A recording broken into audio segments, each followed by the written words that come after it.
Good evening and welcome to this episode of Beef Tips and Gravy. I'm John Houston, Director of Business Services for Protrition Feed. Thank you for joining us this evening. Let me introduce our guest this evening, Mr. Todd Steen, who is ruminant nutritionist for Protrition Feed. Todd, thank you for joining us this evening. And you know, here in Middle Tennessee, we began to get pretty dry up until recent. We've had a little rain recently, but as things get dry, we really get concerned about our pastures, especially with a lot of fescue cool season grass out there. When things get dry, if we don't have something like Bermuda out there, whatever the case may be, we could get into a little problem with sustaining our cows through the hot part of the summer. So as things get dry, what kinds of things can a cow-calf producer look to do before having to feed his hay or all of his hay up before it's necessary?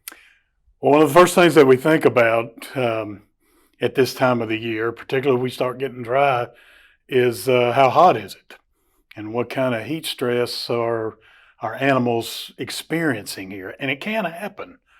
Generally, I always think about heat stress with a lactating cow or something, but that's not always the case. Our growing cattle, our bulls, our cows, calves, all of them, will experience it.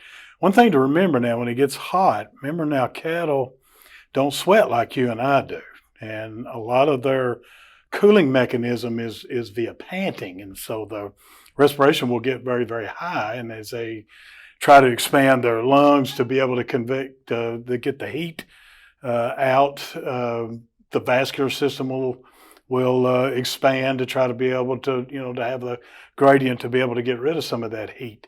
So right off the bat, they're going to get hot on us. We know that. So one of the things that we always have to think about is water. Now, we'll probably venture and circle back around to talking about water, but water is going to be very, very important for us. When you start talking about our pastures and heat and things going on, one of the things that we need to remember is we want to keep our mineral supply to the animal good. We want to keep it out there for them. Electrolytes are going to be important at this particular time because of the heat stress and the temperatures that we're going to be expanding. So we're going to want to make sure that we get mineral out there. When we wanted to supplement that electrolyte, water is going to be very, very important there.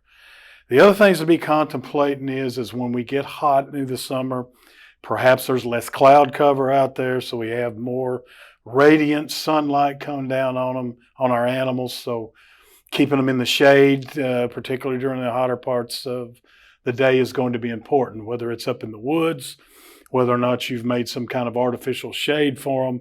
That's going to be important for them as well. Another thing to think about in the summertime is going to be flies. Flies are going to aggravate them cattle. They're going to generate heat trying to swat them out of the way. They're probably going to congregate a little bit more, which is going to be drawing more heat, making it harder for them to dissipate the heat. So having fly control out there is going to be important.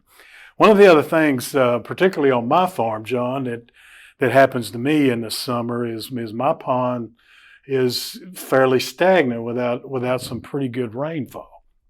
So we know when the animals get hot, they're going to want to find some water, but they're going to want to maybe stand in that pond. So think about a stagnant pond in the summertime, which is a breeding ground for all kinds of bacteria and all kinds of anything potential for disease to be going. So sometimes that's probably not the best, for them to have that type of access.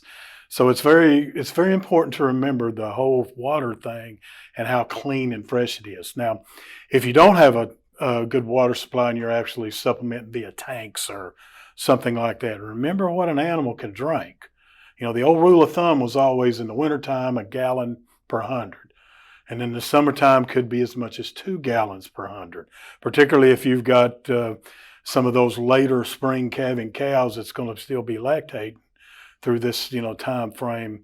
So we're going to want to make sure that our tanks are going to be filled and we've got enough places at the table for them to come and get a good drink. So there are a lot of factors associated with just because when the temperature goes up that we've got to maintain for them.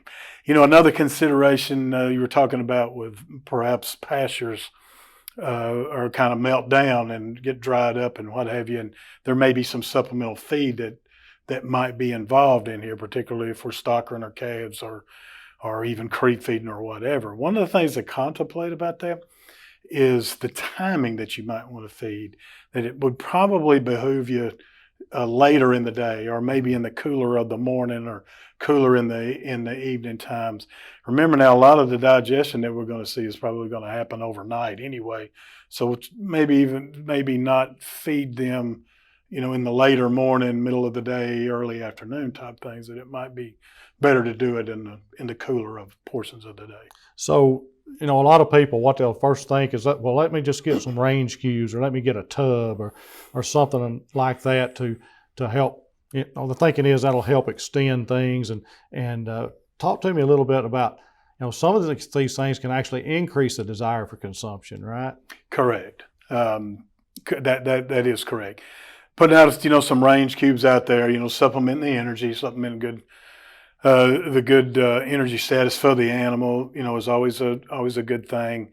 I know a lot of people, when they do take cubes, they'll still feed them in a trough, so which is okay. And of course, the cubes are really designed to be thrown out on the ground, and some of that dry ground, when your pastures are burned up, sometimes that can be a little bit of an issue, particularly with perhaps a respiratory issue, because of the dust and all that kind of thing like that. But yeah, that's a good thing to contemplate. The tub situation, it's a self-regulating thing, so the animals you can put that out there for them, and they'll be able to derive a little bit of protein out of it. But remember now that overall total dry matter intake, albeit in a heat stress period, is still going to be relatively good for the animals. So if we're going to shortchange them, we probably need to think about some type of a roughage forage supplementation if it gets to the point to where it was like last year. And I've got my fingers crossed. Please don't let it get that way.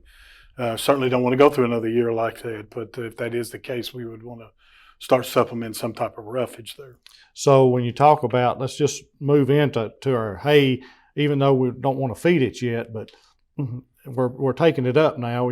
Some of the second cutting's going on maybe even now. But when we think about that, how can we determine the quality of our forage so that we know what we need to do when it comes fall and winter and time to feed this? Well, it's always very important to get that forage assay so we can know.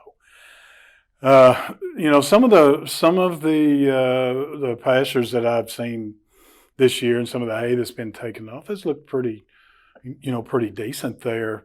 Remember now, if we have to start doing that here in the summer, and we have a very, very high fiber, high NDF type of forage, remember now that's going to generate heat on them. And so sometimes that may not necessarily be the time to feed that type of hay. That would be more suited for as the weather turns and starts getting a little bit colder there.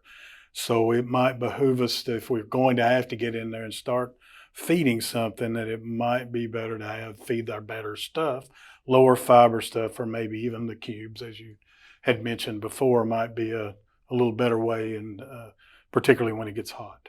Right. So if we, assay our forages, we've seen, I know you have seen really, really good forage and really, really bad forages. Sometimes I've heard you remark about some forages being really, really kin to tree bark, Yeah, but if you have that really, really, really good forage and you've done a good job managing that, your need to supplement that is going to be a lot less. A lot less. Because remember now, the efficiency of digestion there with some of that better forages is going to be a whole lot higher than what you see with some of the quote unquote tree bark type forages, because the animal really have to work on it to digest it, which is going to generate heat.